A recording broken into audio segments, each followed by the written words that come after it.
Very good evening students. आप सब कैसे हैं? बहुत अच्छे होंगे आप सब। ठीक है, आज हम लोग जो डिस्कस करेंगे MIC, आपका पेपर है MIC 2, है ना। और पेपर का नाम है एडवर्टाइजिंग मैनेजमेंट यानी विज्ञापन प्रबंध। ठीक है, आपका जो ये चैप्टर का नाम है वो है विज्ञापन प्रबंध, एडवर्टाइजिंग मैनेजमेंट। उसका जो फर्स्ट चैप्टर है वो है कम्युनिकेशन प्रोसेस यानी संप्रेषण की प्रक्रिया। अब आप लोग को पता होगा, आपने कम्युनिकेशन तो है, आपने BSc में 12th में पढ़ा था कम्युनिकेशन। सिंपल हमको बताइएगा कि अगर हम संप्रेषण की बात करें या संचार, इसको हम संचार के नाम से भी जानते हैं, ठीक है। तो अगर हम कम्युनिकेशन की बात करें या संचार की बात करें तो आपको संचार मतलब क्या समझ में आता है? ठीक है, संचार का मतलब होता है passing of information from one person to another. ठीक है, passing of information from one person to another that he or she can easily understand the things, that is known as communication। ठीक है, एक व्यक्ति से किसी दूसरे व्यक्ति को कोई भी तरह का मैसेज, इंफॉर्मेशन, कोई भी तरह की बात, ठीक है, मैसेज, इंफॉर्मेशन या किसी भी तरह की बात जिसको हम लोग कम्युनिकेशन यानी संचार के नाम से जानते हैं। अब ये जो प्रोसेस है, ये जो प्रक्रिया है, इसमें दो लोगों का होना जरूरी है, इसीलिए इसको टू वे कहा जाता है। इसीलिए इसे कहा जाता है टू वे कम्युनिकेशन। ठीक है, टू वे कम्युनिकेशन यानी दो पक्षों का होना, द्विपक्षीय भी इसको हम कह सकते हैं, या हम इसको क्या कह सकते हैं, द्विपक्षीय वर्ड भी हम कह सकते हैं, और दो द्विमार्गीय भी कह सकते हैं। द्विपक्षीय यानी कहने का मतलब है कि दो पक्ष का होता है, और द्विमार्गीय मतलब भी होता है दो, यानी दो मार्ग का होना। सिंपल समझिए, ए ने कोई इंफॉर्मेशन दी बी को, ठीक है, तो बी तो पहले ए ने इंफॉर्मेशन दी बी को, बी सारी चीजों को सुन के फिर रिस्पॉन्ड करेगा, है ना, रिस्पॉन्ड करेगा यानी रिएक्ट करेगा, that is known as communication process. इसी को हम कहते हैं संप्रेषण या संचार की प्रक्रिया। ये आप सबको क्लियर होगा, ठीक है। अब जब हम यहाँ पर कम्युनिकेशन का स्टार्टिंग इंट्रोडक्शन देते हैं, अभी तो हमने आपको सिर्फ बताया कि विज्ञापन प्रबंध के अंदर एक संचार जो प्रक्रिया चलती है या संप्रेषण की जो प्रक्रिया चलती है उसका क्या रोल है ना, what is the role of communication. अब सिंपल समझिएगा कि कम्युनिकेशन वर्ड जो है वो एक लैटिन भाषा से कम्युन्यूज वर्ड से बना है। ठीक है, कम्युन्यूज शब्द से इसकी उत्पत्ति हुई है, जिसका मतलब होता है कॉमन।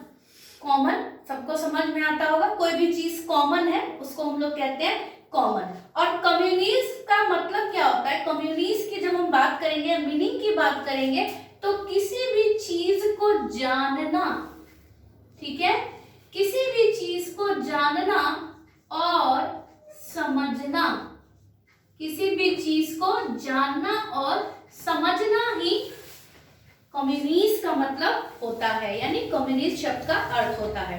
अब सिंपल समझिएगा कि कम्युनिज शब्द की उत्पत्ति कॉमन शब्द से हुई है, जिसका मतलब किसी मैसेज को जानना, किसी विचार को जानना, किसी सूचना को जानना, विचार, सूचनाएं, है ना, किसी भी तरह की इंफॉर्मेशन, थॉट्स, विचार, सूचनाओं का आदान प्रदान करना या भेजना भी आप कह सकते हैं। तो जब हम कोई भी अपना विचार यानी कोई भी अपना हम थॉट जब किसी को भी देते हैं, ठीक है, यानी समझिए ए ने बी को दिया तो बी के पास तो आया थॉट, लेकिन बी ने जरूर इस पे कुछ ना कुछ रिएक्ट या रिस्पॉन्ड किया होगा, या रिएक्ट किया होगा, या नॉर्मली रिएक्ट करेगा या उसको रिस्पॉन्ड करेगा। रिस्पॉन्ड मतलब इस प्रक्रिया के तहत रिस्पॉन्स देना, है ना। सिंपल समझिए, अगर हम यहाँ पे एक छोटे में एग्जांपल दें, आपने किसी को एक थप्पड़ मारी, अगला भी आपको एक थप्पड़ चला देगा, तुरंत छोड़ेगा नहीं, ठीक है। तो रिएक्ट यहाँ पर सिंपल समझिएगा कि आप किसी को बोलते हो कि छोड़ो, वैसे ये एग्जांपल्स हम लोग दूसरी जगह पे जा रहे हैं। चलो, तो ए ने बी को कुछ भी मैसेज किया और बी ने इस चीज को सोच समझ के तब इसको रिप्लाई किया, दैट इज नोन एज संचार और that is known as communication. Clear है? अब हम इसमें ज्यादा डिटेल में नहीं जाएंगे। डिफरेंट ऑथर्स ने संप्रेषण और संचार की बहुत सी परिभाषा दी है, लेकिन जब आप संचार की परिभाषा लिखिएगा तो आप इसको ये 2 लाइन ही लिखिएगा कि संचार का अर्थ विचारों को एक व्यक्ति से दूसरे व्यक्ति तक किस प्रकार प्रेषित करना है या किस प्रकार देना है जो वो उसके अर्थ को सही रूप से समझ सके। ठीक है, हम बुक फिर बदल बदल के बोलते हैं, ऐसा नहीं है कि हम बुक देख रहे हैं तो पूरा टू द पॉइंट बुक से बोल रहे हैं, सिर्फ आपको बताने और समझाने के लिए हम कह रहे हैं। अगर आप ऐसे भी लिख सकते हैं कि संप्रेषण से अर्थ या संचार से तात्पर्य विचारों, किसी भी विचारों को एक व्यक्ति से दूसरे व्यक्ति तक पहुंचाना ही संचार कहलाता है। संचार से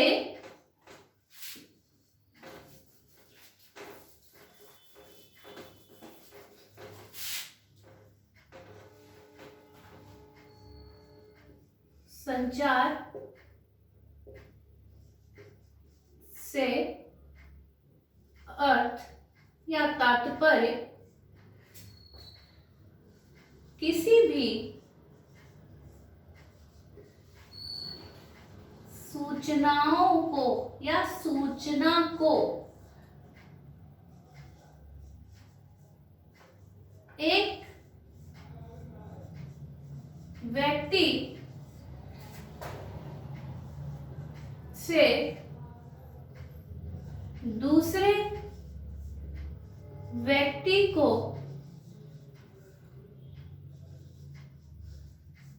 समझाना या भेजने से है।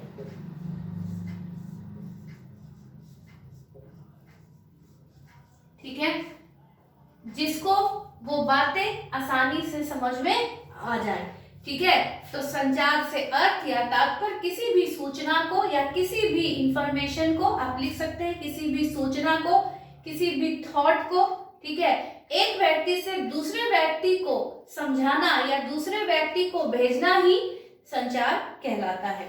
अब इसमें आपका आगे जो है कुछ बेसिक चीजें हैं, तो हम आपको बता दिए, हमने अभी बताया आपको कि डिफरेंट ऑथर्स ने, कुछ विद्वानों ने इसकी डेफिनेशंस दी हैं। यानी अगर आप सिंपल लिखिएगा तो लिखिएगा कि संचार एक व्यक्ति से दूसरे व्यक्ति को सूचना का हस्तांतरण, चाहे वह उसमें विश्वास करे या ना करे। ठीक है, सिंपल समझिएगा, passing of information, communication is the process of passing information from one person to another in way of thought ideas, ठीक है, which he or she can easily understand। Simple समझिए, अगर हम संचार की बात करेंगे तो संचार यानी किसी भी व्यक्ति को आप कोई भी सूचना, किसी तरह का थॉट, किसी तरह का कोई भी आप कोई बात समझानी है तो वो भी संचार प्रक्रिया के माध्यम से ही आप चीजों को समझाइएगा। उसके बाद संप्रेषण और संचार की प्रकृति की बात करेंगे या उसकी विशेषता की बात करेंगे। तो संचार की जब हम विशेषता की बात करेंगे तो सबसे पहला पॉइंट है 2 या 2 से अधिक व्यक्तियों का होना। 2 या 2 से अधिक व्यक्तियों का होना। ठीक है, 2 या 2 से अधिक व्यक्तियों का होना, सिंपल समझिएगा, आज आप संचार कर रहे हैं तो 2 और 2 से अधिक लोग होंगे तभी तो संचार होगा, वे ऑफ कम्युनिकेशन। आप अकेले थोड़ी किसी को समझाइएगा, बैठ के दीवार को थोड़ी समझाइएगा। तो टू वे कम्युनिकेशन इसलिए कहा जाता है कि अगर मान लीजिए ए और बी है, ठीक है, या you can take an example of किसी भी संस्थान का एग्जांपल, संगठन का एग्जांपल ले लीजिए कि एक संगठन के अंतर्गत कुछ एम्प्लॉय काम कर रहे हैं, कुछ श्रमिक काम कर रहे हैं। ठीक, तो ये सब जो श्रमिक हैं A B C D E, इन सब के बीच में एक प्रॉपर कम्युनिकेशन होगा। ठीक है, तो यानी 2 और 2 से अधिक व्यक्तियों का होना जरूरी है, यानी 2 या 2 से अधिक व्यक्तियों का होना जरूरी है, तभी संचार की जो प्रक्रिया है वो प्रॉपरली चल पाएगी या हम संचार किसी भी एक दूसरे व्यक्ति को समझा पाएंगे। सेकंड पॉइंट है आपका बिना संदेश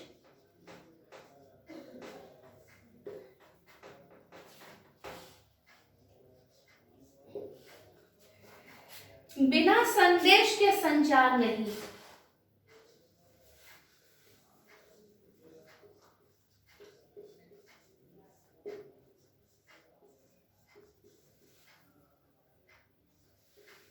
बिना संदेश के संचार नहीं का मतलब क्या हुआ, हमको बताइए कि अगर आप किसी को भी किसी भी तरह का नो कम्युनिकेशन विदाउट मैसेज, आज आपको किसी को कोई बात कहनी होती है तो सिंपल आप एक मैसेज करके उसको बात कहते हैं, ठीक है।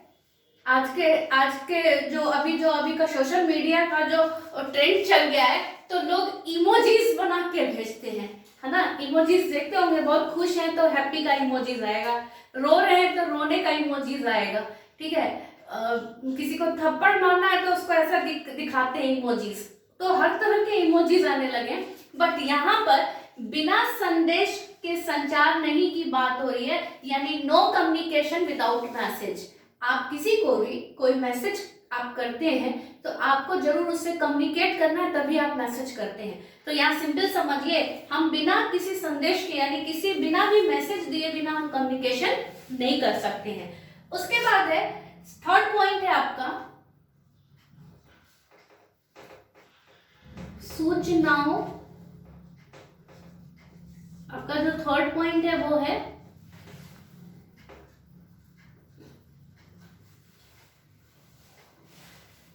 सूचनाओं, सुझावों यानी किसी को भी सुझाव देना जिसको हम कहते हैं, और विचारों का आदान प्रदान करना, और विचारों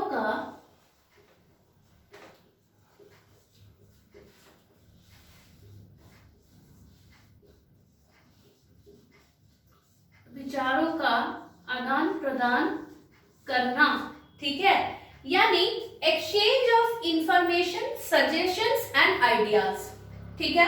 जब हम इंफॉर्मेशन, किसी भी तरह की एक्सचेंज ऑफ इंफॉर्मेशन, सजेशन और आइडियाज की बात करेंगे, तो यानी किसी भी तरह के, आप मान लीजिए सिंपल किसी भी तरह की कुछ चीजें जो है, कुछ चीजें जब आप किसी को भी मैसेज के फॉर्म में भेजते हैं, थॉट के फॉर्म में भेजते हैं या इंफॉर्मेशन के फॉर्म में भेजते हैं, तो उधर से आपको रिप्लाई आता है उसी फॉर्म में। तो जिस भी फॉर्म का आप इस्तेमाल करिएगा, यानी जिस भी तरीके का आप इस्तेमाल करिएगा, यानी एक्सचेंज यानी क्या होता है, विचारों का आदान प्रदान करना। तो जिस भी तरीके से आप किसी को मैसेज करते हैं उसी तरीके से आपको मैसेज का रिप्लाई आता है, तो दैट इज नोन एज सूचनाओं, सुझावों और विचारों का आदान प्रदान करना, यानी एक्सचेंज ऑफ इंफॉर्मेशन और पासिंग ऑफ इंफॉर्मेशन, सजेशन और आइडियाज की हम बात कर सकते हैं, ठीक है। उसके बाद क्या है, उसके बाद एक कंटिन्यूअस और रेगुलर प्रोसेस। आज कम्युनिकेशन जो है, संचार जो है, वो कंटिन्यूअस चलते रहना चाहिए, है ना। कंटिन्यूअस चलने का मतलब है कि आज आप किसी को मैसेज किए और बहुत लोग का 4 दिन बाद रिप्लाई आ रहा है, ऐसे भी लोग हैं, 3 दिन बाद, 2 दिन बाद, जिस समय आपका काम खत्म हो गया उसके बाद मैसेज देखते हैं, ऐसे भी लोग हैं। तो कम्युनिकेशन में हमेशा जो हमारा प्रोसेस है वो हमेशा रेगुलर चलना चाहिए, ठीक है। रेगुलर प्रोसेस और कंटिन्यूअस की बात हो रही है। संचार लगातार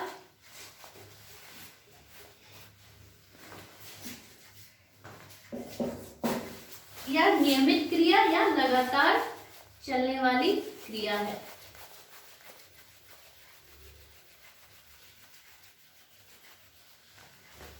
ठीक है।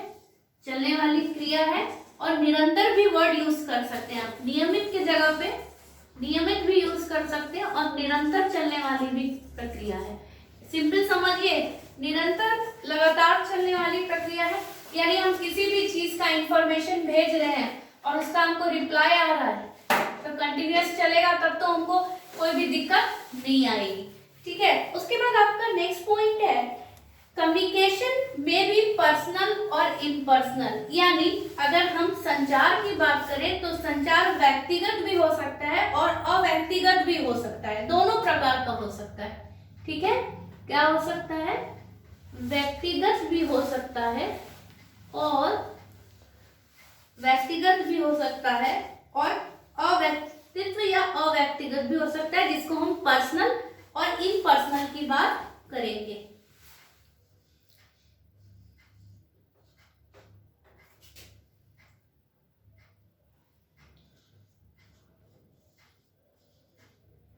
ठीक है, पर्सनल और इम्पर्सनल की बात हो रही है। पर्सनल और इम्पर्सनल की बात क्यों हो रही है, तो सिंपल समझिएगा कि आप एक तो किसी को पर्सनली मैसेज करते हैं, ठीक है, और किसी को इम्पर्सनल यानी इनडायरेक्टली भी मैसेज कर सकते हैं। तो सिंपल समझिएगा, जब आप किसी को भी मैसेज करते हैं तो एक नॉर्मल फोन के माध्यम से, टेलीफोनिक या किसी भी तरह से, या ईमेल्स के थ्रू जो मेल करते हैं, है ना, मेल्स के थ्रू भी कर सकते हैं, समाचार पत्र और पत्रिका के थ्रू भी कर सकते हैं।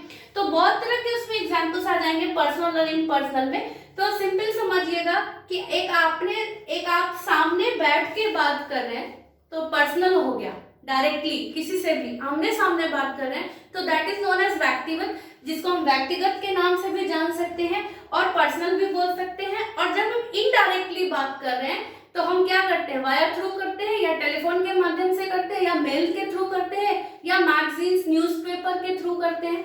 ठीक है, तो वो आपका आ जाएगा इम्पर्सनल। उसके बाद जो आपका लास्ट पॉइंट है, 6 पॉइंट, वो है आपका सर्कुलर फ्लो यानी चक्रीय प्रभाव। चक्रीय प्रभाव यानी सर्कुलर फ्लो। सर्कुलर फ्लो की बात क्यों हुई है, सिंपल समझिएगा। सर्कुलर फ्लो की बात इसलिए हुई है कि आप सिंपल समझिए कि हमारा जो प्रोसेस है, जो भी हमारा एक संचार का जो प्रोसेस है, प्रक्रिया है, वो सर्कुलर वे में चलता है ना, सर्कुलर वे में चलता है। यानी समझ लीजिए, अगर हम किसी एक संस्थान या संगठन की बात करें तो ABCD, ठीक है, तो ABCD की जब हम बात करते हैं तो यहाँ पर जो इंफॉर्मेशन है वो फ्लो कर रहा है ना, तो इंफॉर्मेशन फ्लो कर रही है। तो ये एरो पे ध्यान दीजिएगा, ये हमारा फ्लो कैसे कर रहा है, सर्कुलर फॉर्म में ही तो फ्लो कर रहा है। तो इसी को कहते हैं सर्कुलर फ्लो, यानी हमारा जो भी इंफॉर्मेशन फ्लो कर रहा है वो सर्किल में ही फ्लो कर रहा है। यानी कहने का मतलब है कि अगर हमारे यहाँ 10 एम्प्लॉय हैं या 20 एम्प्लॉय हैं तो इन 20 के बीच में हमारी इंफॉर्मेशन फ्लो करेगी, तो सर्कुलर फ्लो इसी को कहा जाता है। अब आपको यहाँ तक कोई भी डाउट नहीं होना चाहिए। आपका ये भी एक पेपर है MIC 2 में, एडवर्टाइजिंग मैनेजमेंट यानी विज्ञापन प्रबंधन आपको पढ़ना है। तो मैंने सोचा कि आज आपको कुछ नया टॉपिक बताएं, जिससे कि आप पेपर से भी वाकिफ हो जाओ कि आपको कौन कौन से पेपर्स पढ़ने हैं। ठीक है, तो इसमें आप एक बार देख जाइए, कोई भी डाउट होगा तो पूछ सकते हैं, if you have any doubt. ठीक है, और अभी मैंने आपको संचार होता क्या है, संचार की प्रक्रिया और उसकी विशेषताएं, ठीक है, आपको बताया मैंने। तो आज के लिए इतना। Thank you and have a nice day.